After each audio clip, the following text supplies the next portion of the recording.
And if you look back over recent pandemics and epidemics, it's clear that there needs to be a paradigm shift.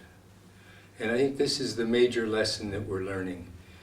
Right now, we're looking for these diseases in humans, which are actually a sentinel population for infections. And when these infections occur, then if an animal source is found, there's a rapid response requiring medications, requiring sometimes vaccines, and a whole series of things, including, if the animal's a continued source of infection, culling of those animals. There is some work trying to understand what microbes are in animals so that some people feel they can predict what might be crossing that barrier between animals to humans and cause outbreaks.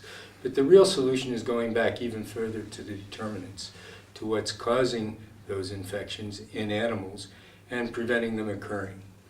This can occur with things such as clean agriculture, which grows animals without the need for antibiotics and growth promotion, which decreases the risk of antimicrobial resistance.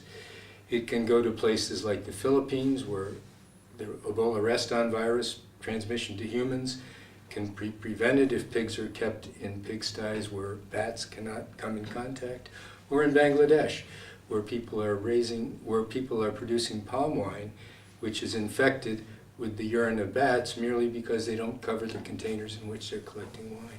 So moving the paradigm, or shifting it from the present rapid detection and response back to prevention, hopefully can decrease or even prevent some of these emergencies from occurring. Clearly, this paradigm shift requires that animal health and human health and many other sectors such as trade and commerce work together in a One Health environment so that everyone is working together, understanding the problems and the needs of others and not working in parallel.